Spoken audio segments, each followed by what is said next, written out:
go, go, go, go. Welcome to a special edition of ESPN News Around the Horn. Today we have 4 expert analysis, each discussing their respective countries. They'll be answering a very simple question that's been debated for ages. Which country is the most economically free? So let's just get right into things and start with Parag Verma, who's joining us live from Zurich. Marv, great to be on the show. To answer the question simply, Switzerland is the most economically free and stable country in all of Europe. I would like to start with the free market of this great nation. The open markets with an average tariff rate of only 0% allows a high amount of imports. This ridiculously low tariff rate does not affect the locals, however. Switzerland makes sure all of its citizens are well taken care of with an unemployment rate of only 2%. Well said, Parag. Your low tariff rates allow for free trade. Now with Avery Horovitz, who's joining us from Seoul.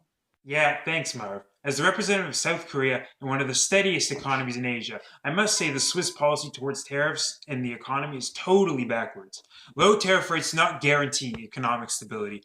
Our tariff rate of 8.7% ensures that trade is possible with many different partners, as well as protects our nation's domestic business, which is reflected in our low unemployment rate of 3%, which is the same as the Great Switzerland.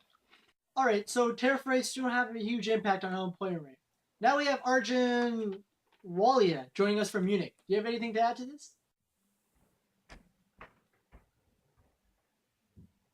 Yeah, of course, Marv. Germany has been a rising powerhouse in terms of economic freedom and stability after World War II. Although Switzerland and South Korea have low tariff rates and low employment rates, they're nowhere near us in terms of trading. Germany has a tariff rate in between both Swiss and South Korea, and this allows Germany to be the second largest exporter and the third largest importer in the world, and has been the best trade in the world. Not only do we make a lot of money, but our exports are viewed as one of the best globally in terms of quality, and because of that, over half our GDP comes from our exports. Okay, so you're saying Germany's amazing ability to do global trading allows them to be the most economically free? Germany's trades are such a big part of our economy that we're able to offer a lot of jobs with our low wage sector and a flexibilization of job markets. All right, great. So now we have Ismail Saeed, who's joining us in Brussels. Can you weigh in on this? Great to be here. Big fan of the show, but listen up, Marvin. Despite the large amount of jobs offered in Deutschland, their low-wage sector simply does not cut it and does not allow for nearly high enough standard of living. Unlike Germany, we offer our citizens a much higher sectoral minimum wage, ensuring much more quality for our citizens and enforcing businesses to be more efficient. Instead of having a proportional flat rate income tax, we have a more prominent progressive tax. The top individual income tax rate is a resounding 50%. We do not have any kind of a reserve army, and this shows the balance of our country and how it protects its citizens. All right, so we're saying that to ensure economic stability, equality is necessary? Oof, it's getting pretty hot in here, and I'm not talking about the climate. After 20 minutes, I feel like we're further away from answering our main question. So you know what this means. It's time for a rapid fire round! Parag, you're on the clock.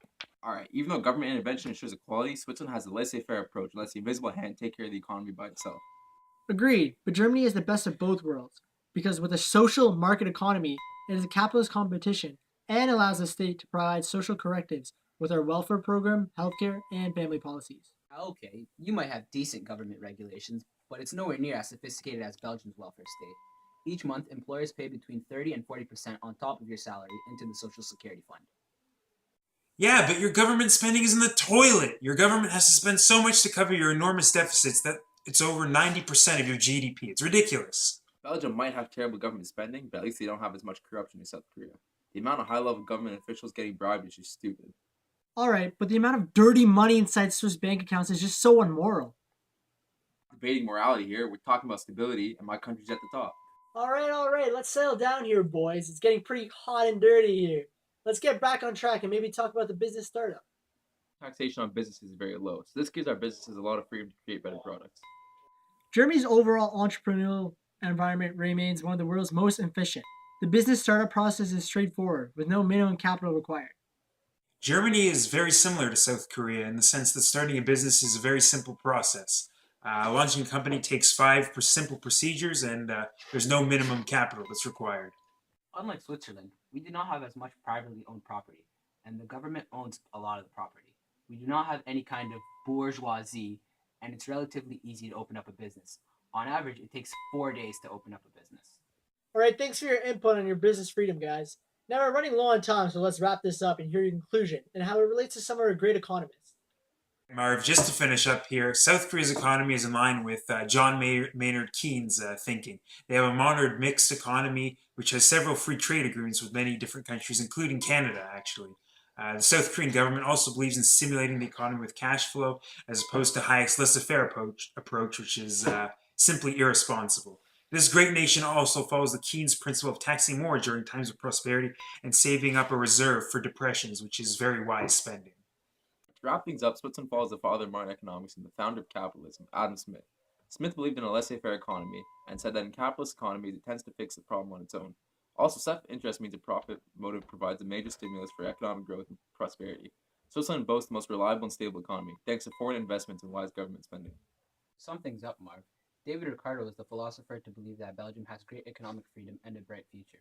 He reasoned that industrialists, or the working class, are becoming more increasingly common. This would give the poorer and unemployed citizens of Belgium newfound riches and would truly improve Belgium's economy, seeing as the welfare system causes much of the budget deficit. In addition, Ricardo reasoned through his well-known comparative advantage theory that there is much potential gained from free trade, and Belgium has strongly supported free trade and advocated measures that lower tariffs and reduce other barriers to free movement of goods and services, labor, and capital within Europe. To end this discussion, Germany believed in many economists, one of them being John Maynard Keynes. Keynes might have been the savior of Germany, because after we were screwed with the Treaty of Versailles after World War I and having to pay all the debts, Keynes developed a system that would help Germany.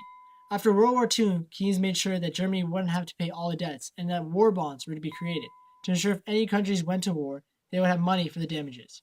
Instead of kicking us when we were down, Keynes gave us a hand.